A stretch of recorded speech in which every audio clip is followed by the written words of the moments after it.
You are not going to be turned away by the fact that you don't have access to a computer, but you can use other tools like mobiles, etc. to create solutions. Also, we also discussed various initiatives that people are involved in. We realized that a few people in the group were involved in various activities around the use of ICT in education, so we decided that we are going to create synergies. So we are taking everybody's email, we are going to put ourselves on a list to continue the discussions. And I just want to acknowledge a few local initiatives. The Curriculum Research and Development Division is working on a curriculum review process so that ICT is better integrated into learning and not just ICT as a standalone subject.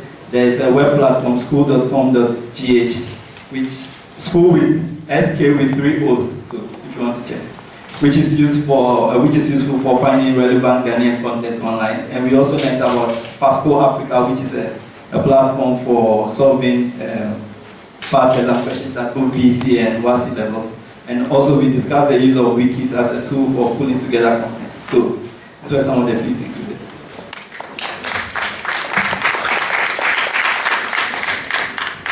Hello, my name is Saarah-Mensah, and I was in the section we were talking about the role of the private sector in education. First of all, we acknowledged that there's a crisis in education right now. There's a lot of problems inherent in our educational system. We discussed several of them: teacher absenteeism, lack of quality education, lack of resources, both financial as well as teachers to actually teach the subjects. Then we also talked about how the private sector can actually impact into the system. Apart from just getting businessmen and educationalists to set up schools in the different levels, we also talked about how we can input other areas. We talked about ICT development. We talked about mentorship. We talked about supervision, because we need the private sector to sort of come in and provide, for instance, get retired teachers to go to the school and then supervise and make sure the work is actually being done, and not that the teacher has come into the school, shown his face, and then walked out again. But above all of that, what we realized that without the role of the government to guide and to put themselves into the situation, we can't get much done. We need a national effort to be able to, for instance, we talked about some of the companies who have, as part of their social responsibilities, they've built classroom blocks, they've renovated structures and stuff, but those are few and far between. We need a national effort so that there are guidelines to how all of this is done. There's accountability. If a businessman wants to pump some money into a school, how best can the money be used? Will the school be accountable to him or to the society in general in order to get the most efficient use of these things? So we also put our names and emails and contact information down. But what we really wanted to do is to get a public forum whereby the public and a huge forum whereby the public and the private sector can come together and then discuss these things. Because if we don't do that, we'll just be talking at the end of the day, and then nothing will get done. So we need the government to be able to put their stamp in this initiative and in this direction. Thank you. Hello, my name is Udani Derek. I was on the table for education skills for rural disadvantaged women.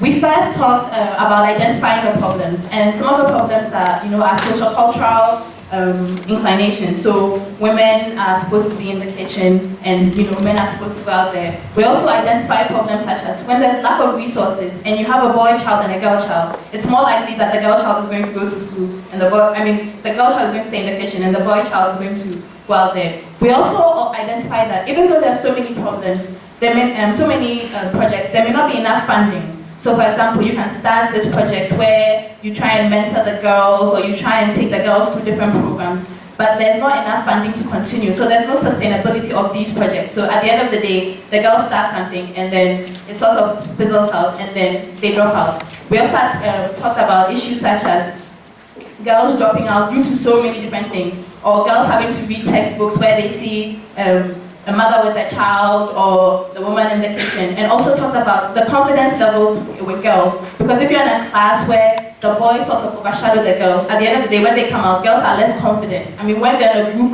with males, the girls sort of stay back. Then we looked at solutions such as finding other opportunities. There are so many different emerging or new challenges out there, or new opportunities like horticulture, information technology, florist, mining, even mobile phone repairs, solar energy. So we talked about girls also going into these new avenues or these new places, instead of staying with the seamstress and hairdressing. And we also talked about having mentors or role models. I mean, it's one thing to hear all these great things about how women can be empowered, but if you don't see that happening out there, there's no point. If you can't identify role models or have people that mentor you and give you guidance as you go along the way, it's very difficult to sustain it. So those are some of the things that we talked about. Thank you. Hello, my name is Edward, and I'm from the high table. Sorry, I mean I'm from there. We ended with a quote which goes like, some look for opportunities, others create opportunities, some steal opportunities. Call it whatever you want. The most important thing is you own it. But before we got to this quote, we started with identifying who was actually an entrepreneur is. And we came up with some big names, Adam Wapens, the Brothers. But then we also came down to identify that, again, most Ghanaian entrepreneurs, some have a small business, a tabletop business, some have kiosks, some have taxis. But the difference between these two groups, the difference between the UT bank owners and the provincial store owners is, the provincial store owner doesn't see himself or herself owning 15 of those provincial stores. They don't see themselves opening branches in other countries in West Africa. They don't really have a 15-year plan. They don't see themselves recruit 500 more people to add to their business.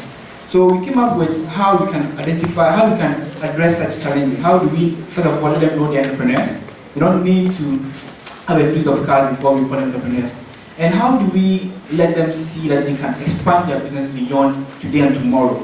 So we identified some resources such as incubators, resources such as access to funding, and many more resources that we should let these entrepreneurs have access to.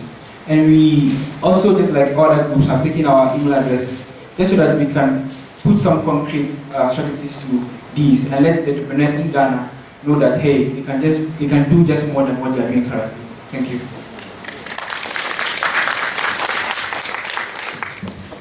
My name is Kwame Japon from the Education for World of World group. The group definitely acknowledges that Ghanaian kids can learn. Another challenge in one of the issues that the teacher. So the teacher himself, if he's not analytical and critical, how do you expect the teacher himself to teach and transfer that sort of skills? So it's all about the soft skills that cannot be taught in school, but it's just like creating an enabling environment for kids to be able to study very well. So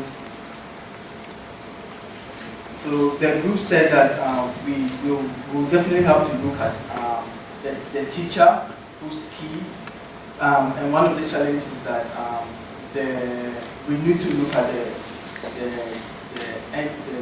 training college entry process, because we realize that training college has really become it's not a choice, but people actually go into teaching where they cannot have access to tertiary education, universities and other levels. So the teacher will have to look at them. We need to revise the entry requirements and processes for the teacher. Then we'll also look at